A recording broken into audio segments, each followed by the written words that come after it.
Hola, muy buenos días y bienvenidos al proyecto IPG Patsala de Español. Yo me llamo María Teresa Miramón y soy profesora visitante de la Universidad Jawaharlal Nehru en New Delhi. En esta universidad enseño asignaturas de lengua, literatura e historia de España, como por ejemplo literatura medieval española o literatura española de los siglos XX y contemporánea, al igual que historia de España del siglo XX y distintas asignaturas de lengua española. Hoy vamos a comenzar con el módulo 14 del paper de Historia y Cultura Hispanoamericana, que es el segundo repaso que trata los últimos 5 módulos que hemos estudiado. Estos últimos 5 módulos recogen la parte de la política, administración, religión, sociedad, economía y el trabajo en la América colonial durante el siglo XVI y el siglo XVII. Vamos a empezar con el primer punto de nuestro módulo, que se titula La organización de las Indias españolas del siglo XV al XVII, la América de los Habsburgo y la América de los Borbones. Después de la conquista española del territorio americano, comenzaron a plantearse diferentes cuestiones sobre cómo gobernar una extensión de tierra tan grande y tan distante de la península ibérica. Se decidió que se dividiría el territorio en 2 virreinatos, el virreinato de Nueva España y el del Perú, y ambos responderían ante la figura del monarca. Para ello también se crearon una serie de órganos gubernamentales en España, como el Consejo de Indias, la Casa de Contratación o la Real Hacienda y las audiencias y gobernaciones en América. A medida que los nuevos territorios americanos iban siendo incorporados a la corona española, se fue estableciendo en ellos un control político, económico y administrativo reflejo del español. La América de los Habsburgo se engloba desde los años 1527 hasta el año 1700, cuando muere el último de los Habsburgo, Carlos II. A continuación podemos ver un esquema de todos los reyes de la dinastía Habsburgo, que empiezan por los reyes católicos, continúan con Carlos I, Felipe II, Felipe III, Felipe IV y Carlos II. Vamos a ver una representación de los principales órganos administrativos y su estatus en la sociedad. En la parte más alta de la pirámide tenemos al virrey, seguido de las audiencias, después las gobernaciones, después los cabildos y por último las autoridades indígenas. Después de la Guerra de Sucesión, al morir el último de los Habsburgo, Carlos II, sin descendencia, llegó al trono el candidato Borbón, Felipe V. Ante la crisis y la decadencia del Imperio español de finales del siglo XVII, se decidió emprender algunas reformas económicas y sociales para evitar la caída del imperio. En este estado de malestar general del siglo XVIII, hay que añadir otras revueltas y protestas que se llevaron a cabo desde el momento en que los españoles instalaron sus órganos administrativos en el continente, como por ejemplo la rebelión de Tupac Amaru en 1570 en el Virreinato del Perú. También se decidió establecer el Virreinato de Nueva Granada, definitivamente instaurado en 1739, y el Virreinato del Río de la Plata en 1776. A continuación podemos ver una línea del tiempo de los monarcas de la dinastía Borbón durante ese periodo, desde Felipe V, pasando por Fernando VI, Carlos III y Carlos IV. Vamos a pasar ahora a la evangelización en Latinoamérica. La colonización supuso ejercer un control político y económico por parte de la corona española, pero también fue un logro para la Iglesia poder expandir la religión cristiana y evangelizar a nuestros fieles, que según ellos adoraban a dioses paganos y ejercían religiones bárbaras. Los reyes católicos promovieron la evangelización y fue legitimada con las bulas concedidas de diferentes papas. Desde su llegada al nuevo, debieron hacer frente a la oposición de sectores de la Iglesia que no aprobaban sus métodos, a los colonos o al tráfico de esclavos africanos, entre otros numerosos problemas. Al principio los misioneros deambulaban a pie para transmitir la palabra de Dios, pero enseguida fue necesario aplicar metodologías más eficientes, puesto que la población estaba muy dispersa y las condiciones ambientales dificultaban su acceso. Por ello se utilizó el sistema de encomiendas, es decir, trasladar a los indios a un mismo lugar y obligarlos a vivir todos juntos en el mismo sitio. Esto facilitaba el trabajo a los evangelizadores, que tenían a todos los indios en el mismo lugar y no tenían que desplazarse. Más tarde se creó el sistema de las reducciones, pequeños asentamientos comunitarios donde vivían los indios apartados de españoles, para facilitar la evangelización, ofrecerles protección y control de recaudación de impuestos. Las reducciones fueron organizadas con mayor eficacia por la orden de los jesuitas que por los franciscanos, habiendo diferencias entre las de los virreinatos de Nueva España y las del Perú. El virrey Francisco Álvarez de Toledo fue un gran propulsor de este sistema en Perú, ya que aquí todos los indios estaban mucho más dispersos que en el otro virreinato.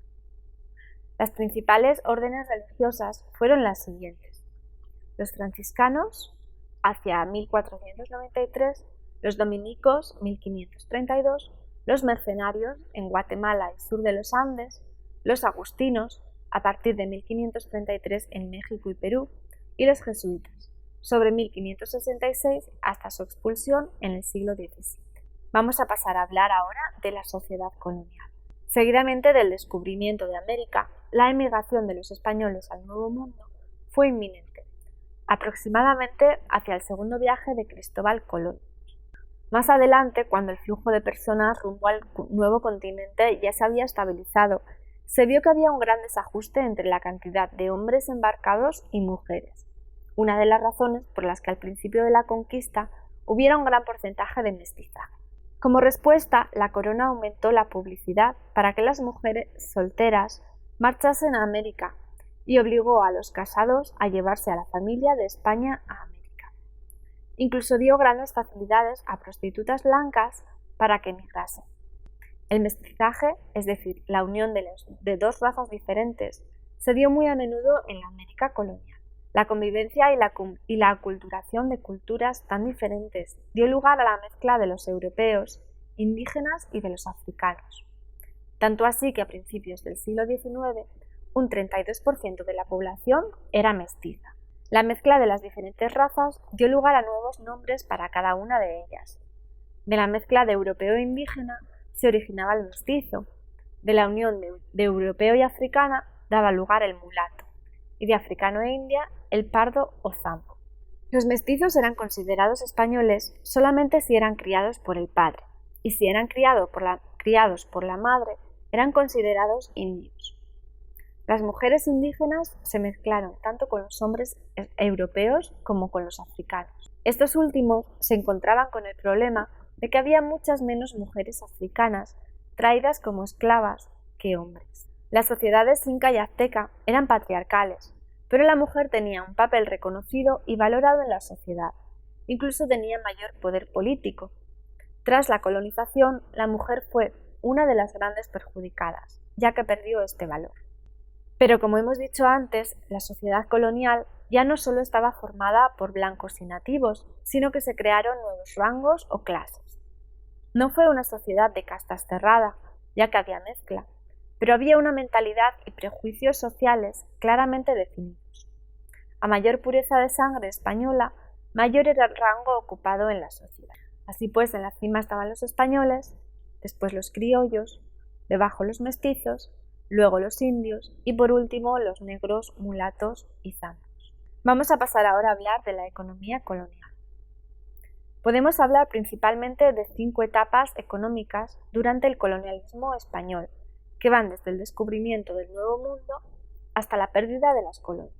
La primera etapa la situamos cronológicamente desde la llegada de los primeros conquistadores hasta la mitad del siglo XVI aproximadamente. Es la etapa de mayor esplendor económico.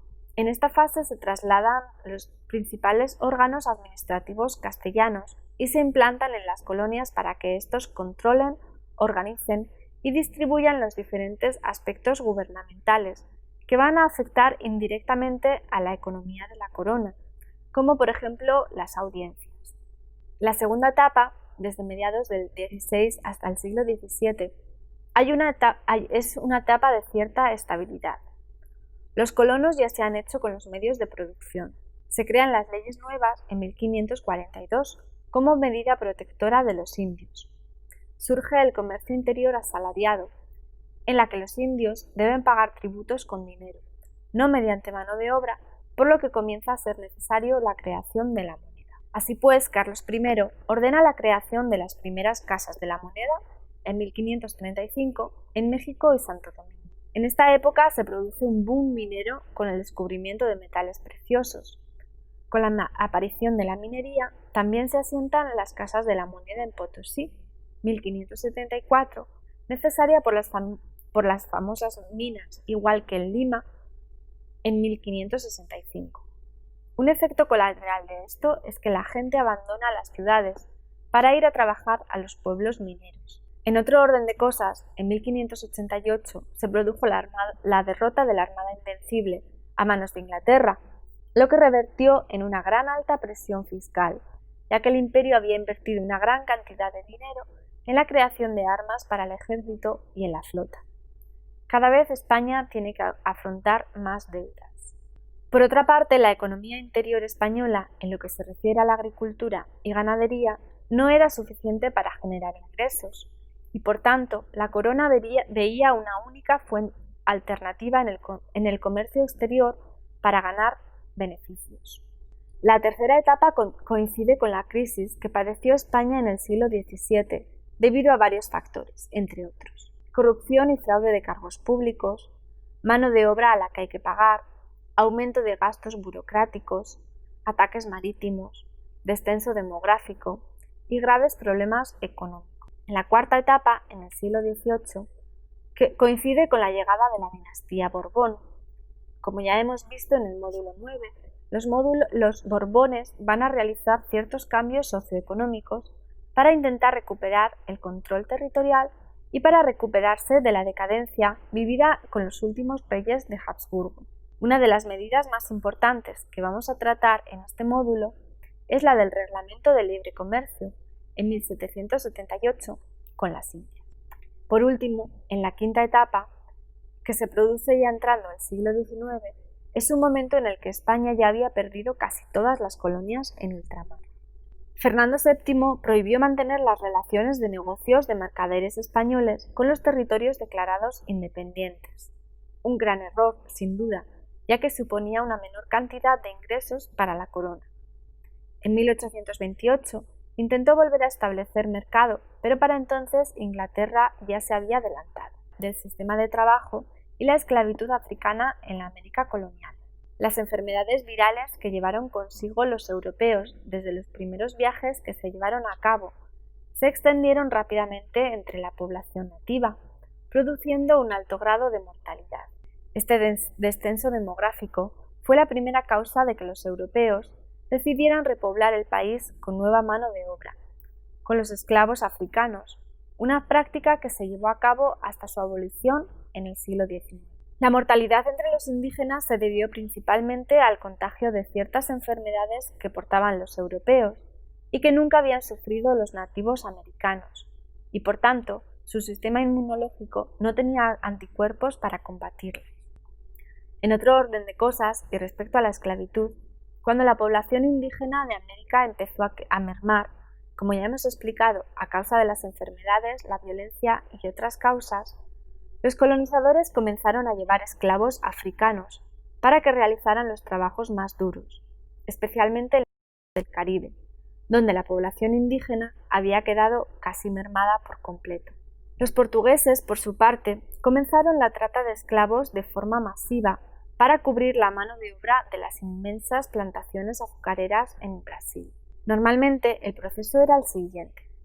Algunas tribus se dedicaban a atacar pueblos y aldeas de otras tribus, y luego las vendían a los europeos. Después eran trasladados a prisiones situadas en la costa, donde esperaban para ser traspasados en barcos repletos de gente a tierras americanas. Una vez allí los vendían en los mercados de esclavos. Portugal fue el país que monopolizó el comercio durante todo el siglo XVI y la primera mitad del XVII. Después el monopolio pasó a Holanda y en 1713, con el cambio de la dinastía Habsburgo a la dinastía Borbón, el monopolio pasaría a manos de Inglaterra. Pero con el tiempo la esclavitud se convirtió en un negocio muy rentable para algunas personas y se dio paso al tráfico ilegal de esclavos, en el que participaban países europeos. Un ejemplo de esto es el comercio triangular, que consistía en una compraventa de artículos y esclavos en 3 lugares diferentes: Europa, África y América. Con la independencia de México se firmó un decreto que abolía la esclavitud en el país. El Decreto contra la esclavitud, las favelas y el papel sellado, de 1810, que fue ratificado después con otra serie de decretos más específicos entre 1824 y 1829. Desde ese momento, muchos países de América continental imitan a México. En algunos países primero se declara la llamada libertad de vientre, es decir, todo niño que naciera de una esclava sería libre, y unos años más tarde ya se declara el final de la esclavitud. Bueno, esto es todo respecto al segundo repaso de este paper, que ha repasado todos los 5 módulos anteriores sobre la sociedad colonial en América Latina. Muchas gracias por escucharnos.